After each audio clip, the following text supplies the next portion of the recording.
আমন্ত্রণ diamond cement প্রসঙ্গ চট্টগ্রামে। দর্শক, আপনারা জানেন চ্যানেল 24-এর সাপ্তাহিক এই আয়োজনে আমরা বৃহত্তর চট্টগ্রামের সমসাময়িক নানা বিষয়ে আমরা বিশ্লেষণ করার চেষ্টা করি। আপনারা নিশ্চয়ই জানেন আগামী 12ই ফেব্রুয়ারি অনুষ্ঠিত হবে জাতীয় সংসদ নির্বাচন। এই সংসদ নির্বাচনকে সামনে রেখে চট্টগ্রাম ঘিরে রাজনৈতিক দলগুলোর কেমন পরিকল্পনা হওয়া উচিত সেটা নিয়ে আমরা আলোচনা করতে চাই। আমাদের সঙ্গে স্টুডিওতে যোগ দিয়েছেন ইঞ্জিনিয়ার্স ইনস্টিটিউশন বাংলাদেশ চট্টগ্রাম কেন্দ্রের চেয়ারম্যান প্রকৌশলী মানজারে খোরশেদ আলম।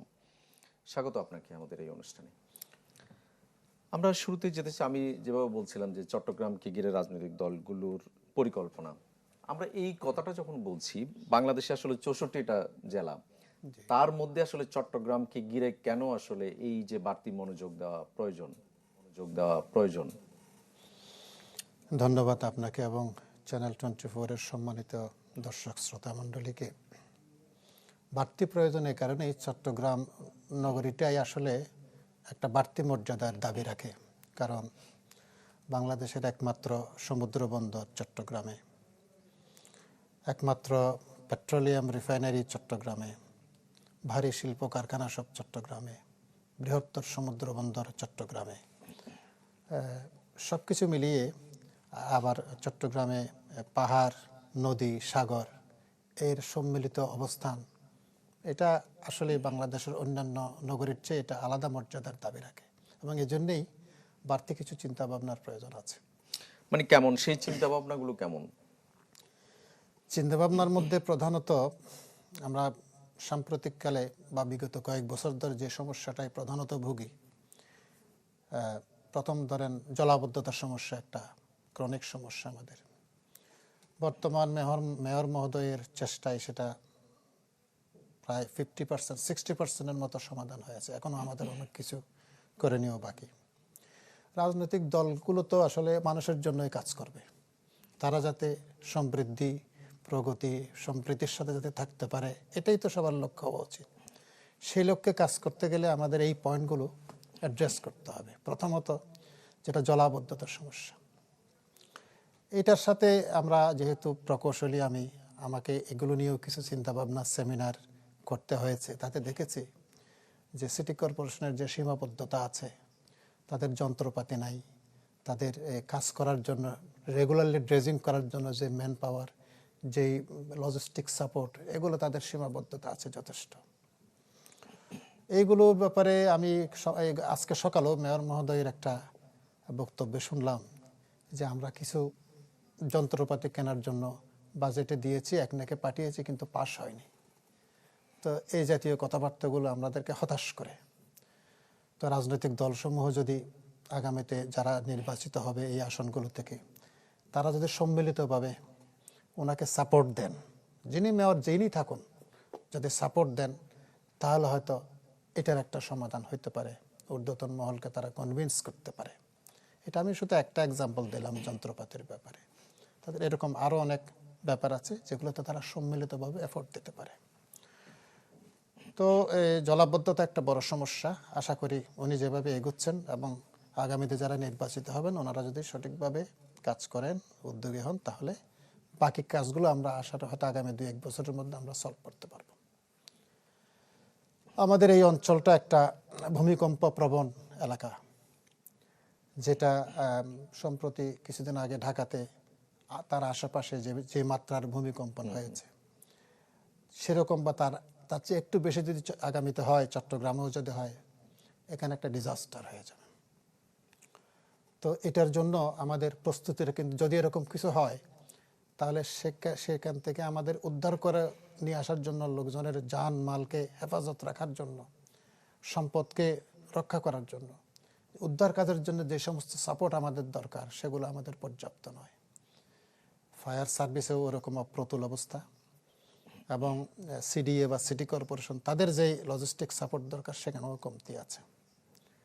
আমি ইঞ্জিনিয়ার্স ইনস্টিটিউশনের পক্ষ থেকে কয়েকদিন আগে একটা সিডিএ এবং ইঞ্জিনিয়ার্স ইনস্টিটিউশনের যৌথ উদ্যোগে আমরা একটা সেমিনার করেছি, যাতে চট্টগ্রাম নগরীর বড় বড় যারা এই লাইনে কাজ করে, বিভিন্ন ডিপার্টমেন্টগুলো, তাদেরকে নিয়ে কাজ করেছি।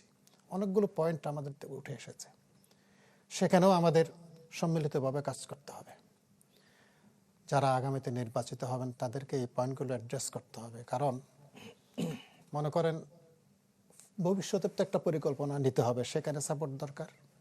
আর এখন যেই অসুবিধাটা আমাদের হয়ে আছে, মনে করেন কোনো জায়গায় একটা ঘনবসতিপূর্ণ জায়গা, সেখানে একটা অ্যাক্সিডেন্ট হয়ে গেলে ওখানে গিয়ে যে যানবাহন গিয়ে যে ওখানে উদ্ধার কার্য করতে পারবে সেই অবস্থা নাই। তো সেটা এখন থেকে করতে হবে। এটা করতে গেলে জনসম্পৃক্ততা লাগবে। এক্ষেত্রে রাজনৈতিক নেতৃবৃন্দ একটা বড় ভূমিকা রাখতে পারে। তারা মানুষের কাছে যেতে পারবে, তারা মানুষকে কনভিন্স করতে পারে, তারা বুঝিয়ে শুনিয়ে তাদেরকে হয়তো রাস্তাগুলো বড় করার ব্যাপারে তারা যেটা করতে পারবে, আর কোনো কর্তৃপক্ষের সেটা করার সামর্থ্য নাই।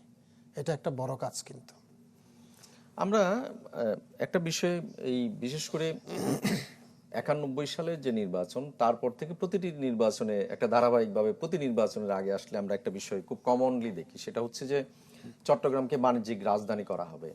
এবং একটা সময় গিয়ে এটা খুব মানে আলোচনার মধ্যেই থাকতো, কিন্তু ইদানিং এসে দেখি সেই শব্দটাও ধীরে ধীরে হারিয়ে গেছে। আপনার কি মনে হয় যে এই যে কথা আর বাস্তবায়নের মধ্যে একটা বিশাল ফারাকের মধ্যে বাণিজ্যিক রাজধানীর এই মূল্যটা ঝুলে আছে? এটা ঝুলে আছে অবশ্যই, আমিও যেটা মনে করি। কারণ আমাদের এটা আমরা কোনো একটা কাজ যখন করি খুব আড়ম্বরভাবে শুরু করি আর কি, জাঁকজমকভাবে, কিন্তু সেটার রেজাল্ট পর্যন্ত আমরা অপেক্ষা করতে পারি না। আমাদের মাঝ থেকেই আমাদের সে আনন্দটা হারিয়ে যায়।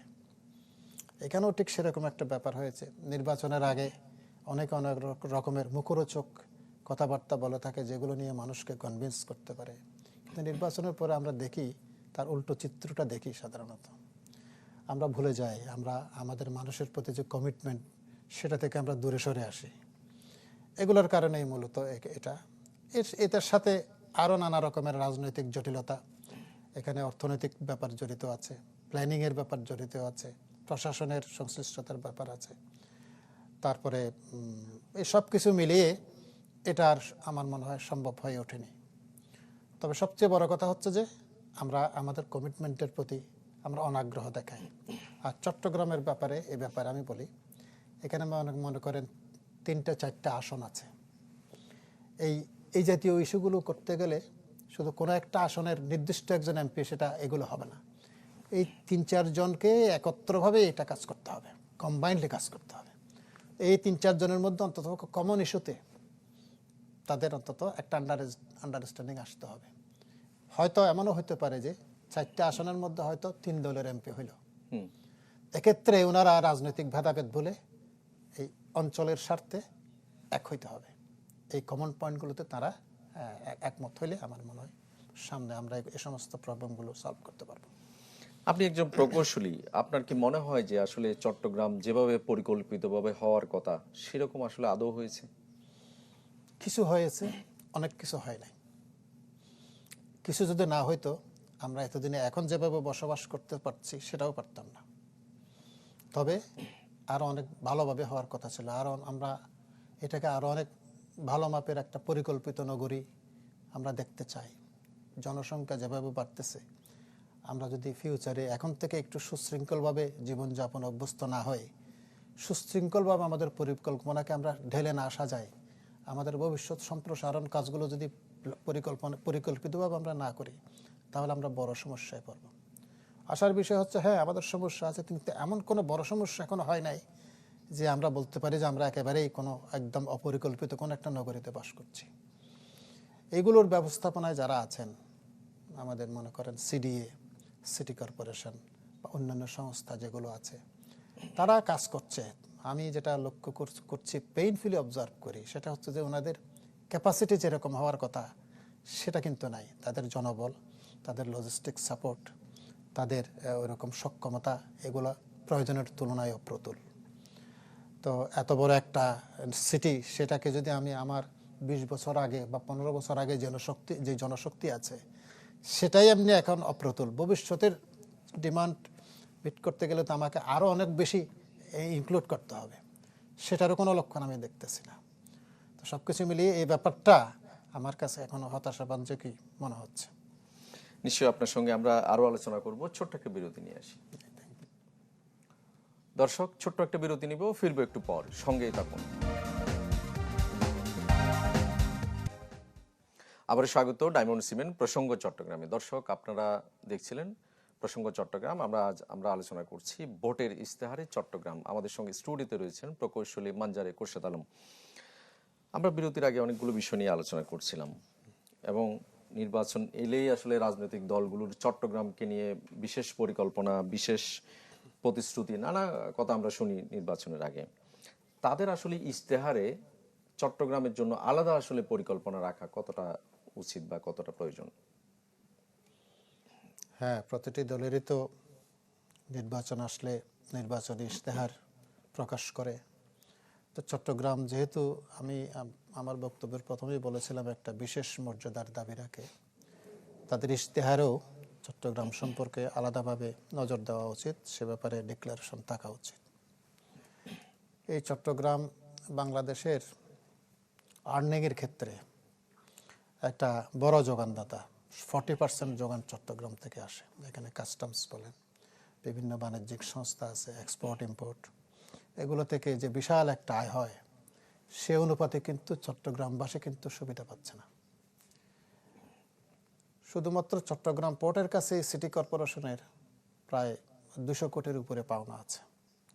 অনেক দেন দরবার করে হয়তো সামান্য কিছু উদ্ধার করেছে, বাকিটা পাচ্ছে না। অথচ এই চট্টগ্রামের রাস্তার মনে করেন 10 টন ক্যাপাসিটির রাস্তা দিয়ে 30 টন ক্যাপাসিটির গাড়ি চলতেছে, যানবাহন চলতেছে, পোর্টের কাছে ব্যবহৃত হচ্ছে। সে তুলনায় ট্যাক্সও দিচ্ছে না, পাওয়া যাচ্ছে না। তাহলে এতে করে আমরা চট্টগ্রামবাসী কিন্তু বঞ্চিত হচ্ছে সুবিধা থেকে।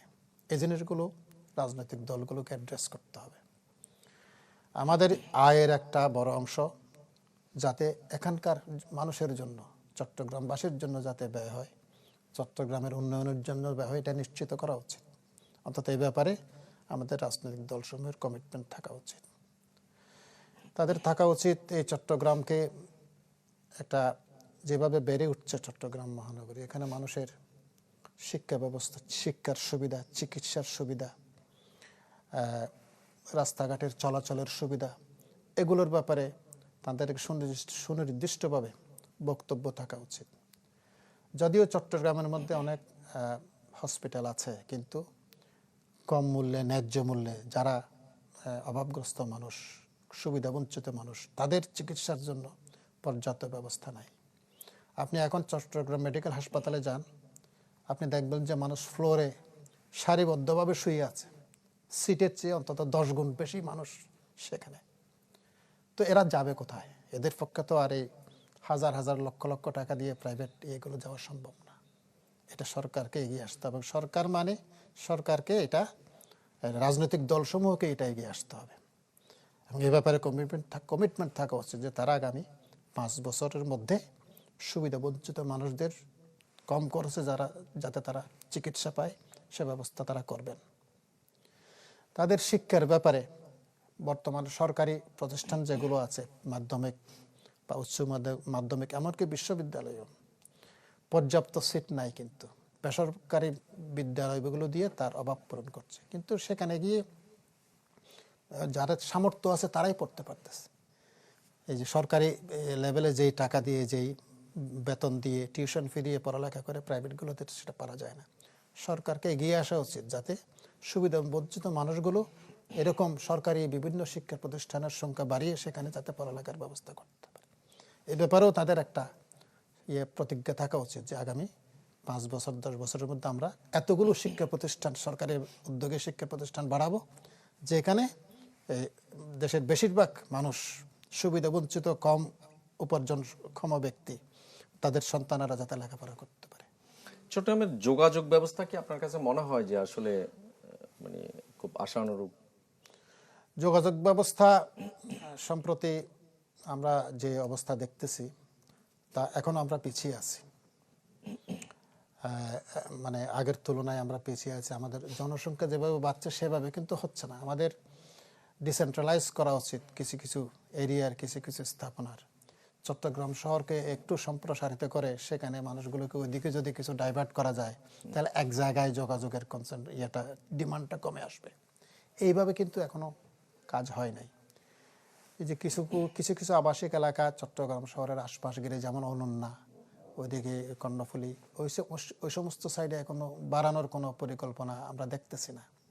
আবাসন এলাকা আছে কিন্তু সেখানে বসতি করার মতো পরিবেশ অবস্থান এখনো তৈরি হয়নি। ওইদিকে যদি আমরা কিছু স্থাপনা করতে পারতাম, মানুষজনকে থাকার ব্যবস্থা করে দিতে পারতাম, তাহলে এইখানে এক জায়গায় এরকম কিলবিল হতো না, চাপ কমে যেত। চাপ কমে যেত। এটা শুধু একটা এক্সাম্পল, এরকম আরো বহু কাজ আছে যেগুলো করলে এই এক জায়গার উপর ইয়েটা লোডটা অনেক কমে যেত। অ্যাট দ্য সেম টাইম রাস্তাঘাটেরও যোগাযোগ ব্যবস্থারও আরো ইয়ে করা উচিত। অবৈধভাবে লোকজন রাস্তা দখল করে আছে, দোকানপাট এগুলো করে আছে, এগুলো ঠিকঠাক মতো মিটিগেট করা উচিত, অ্যাড্রেস করা উচিত সংশ্লিষ্ট প্রশাসনের। তো এগুলো যদি ঠিক মতো করতে পারে এবং আগামী 10 বছর 20 বছর মেয়াদে যদি একটা পরিকল্পনা করতে পারে, তাহলে আশা করা যায় আমরা ভবিষ্যতে একটা হয়তো ভালো যোগাযোগ ব্যবস্থার আন্ডারে থাকতে পারবো। বাট এখন পর্যন্ত যেটা আছে সন্তোষজনক বলে আমার মনে হচ্ছে না। যেমন মেট্রো রেল বা মনোরেল করার কথা বলা হচ্ছে, এটা আসলে কতটা এই শহরের জন্য উপযোগী বা আদৌ করা সম্ভব? এটা আমাদের সম্ভব সবকিছুই, কিন্তু আমাদেরকে ফিজিবিলিটিটা দেখতে হবে। আমি শুধু একটা এক্সাম্পল দেবো, মনে করেন এখন টানেল যেটা করা হয়েছে, এটা আমাদের একটা এক্সাম্পল। এটা হয়তো যখন করা হচ্ছিল মনে হচ্ছিল যেন এটা হয়ে গেলে আমাদের অনেক কিছু সমাধান হয়ে যাবে, কিন্তু ওই টানেল দিয়ে এখন গাড়ি চলাচল করছে না, সেটা তার নিজের ব্যয় নির্বাহ করতেও সক্ষম না। এইভাবে আমাদের ফিজিবিলিটি স্টাডি করা ছাড়া কোনো কিছু করাটা ভালো হবে না। এইটা চোখ বন্ধ করে এখনই বলা ঠিক হবে না যে এখানে মনোরেল বা মেট্রো রেল করলে সুবিধা হবে। এটা সংশ্লিষ্ট বিশেষজ্ঞদের নিয়ে টিম করে একদম অ্যাপ্রোপ্রিয়েটলি ফিজিবিলিটি স্টাডি করে এগুলা হাত দেওয়া উচিত। আরেকটা বিষয় হচ্ছে যে আমরা অনেক দিন ধরে শুনছি যে এই শহরের জন্য একটি নগর সরকার ব্যবস্থা চালুর, এবং আগের মেয়ররাও বিভিন্ন সময় দাবি জানিয়েছিলেন সরকারের কাছে। বর্তমান মেয়রও বলছেন যে এই শহরের জন্য, এই শহরের সুপরিকল্পিত উন্নয়ন যদি করতে হয় তাহলে নগর সরকার দরকার। আপনি কি মনে করেন? এই বক্তব্যকে আমি পুরোপুরিভাবে সমর্থন করি, কিন্তু সমস্যা হয়ে গেছে যে অনেকে মনে করে থাকেন যে এটা চট্টগ্রামের মানুষ চট্টগ্রাম নিয়েই ভাবতেছে, হ্যাঁ এটা বাংলাদেশের অংশ, অবশ্যই, কিন্তু এটা সমৃদ্ধ হলেই দেশ সমৃদ্ধ হবে, এটা উন্নত হলে গোটা দেশ উন্নত হবে। তো এখানে মনে করেন বিভিন্ন প্রতিষ্ঠান আছে, সিডিএ, সিটি কর্পোরেশন, তারপরে আপনার ওয়াসা, পিডিবি, গ্যাস অথরিটি। এখানে দেখা যায় যে কেউ কারো কথা সহজে শুনতে চায় না। এমনকি সিডিএর কাছে আপনি একটা দরখাস্ত নিয়ে গেলেন কোনো একটা ইস্যুতে, উনি বলবেন যে এই কাজটা আমার না, এটা সিটি কর্পোরেশনের। সিটি কর্পোরেশন যদি সবাইকে নিয়ে বসতে চায়, দেখা যায় যে এই ডিপার্টমেন্টের চিফ ইঞ্জিনিয়ার ঢাকা চলে গেছে, ওই ডিপার্টমেন্টের হয়তো দেখা যায় চিফ এক্সিকিউটিভ উনি নাই, উনি ছুটিতে গেছে। এটির মধ্যে একটা তো সমন্বয়, এই জিনিসটা হয়ে উঠছে না, যার ফলে আমাদের সার্ভিস পেতে আমাদের অসুবিধা হচ্ছে। সমন্বিতভাবে কাজ করার মাধ্যমে যেই সুবিধাটা আমরা পাইতে পারতাম নগর সরকার হলে সেটা সম্ভব হতো, কারণ তখন একটা প্রশাসনের আন্ডারেই সবাই চলে আসতো। তো এই সুবিধাটা কেন আমরা পাচ্ছি না আমার বুঝে আসছে না। এটা করা উচিত, সরকারের নজর দেওয়া উচিত, কারণ চট্টগ্রাম বাঁচলেই বাংলাদেশ বাঁচবে, এটা আমার ব্যক্তিগত মূল্যায়ন। নিশ্চয়ই আমরাও চাই যে চট্টগ্রামের জন্য রাজনৈতিক দলগুলো আলাদা একটি পরিকল্পনা ঘোষণা করুক, এবং যেই পরিকল্পনার মাধ্যমে চট্টগ্রাম একটি পরিকল্পিত শহর হিসেবে গড়ে উঠবে। আপনাকে অনেক ধন্যবাদ আমাদের সময় দেওয়ার জন্য। আপনাকে অনেক ধন্যবাদ, দর্শক শ্রোতাবৃন্দকে অনেক ধন্যবাদ। দর্শক আপনাদেরকেও ধন্যবাদ, ভালো থাকুন সবাই।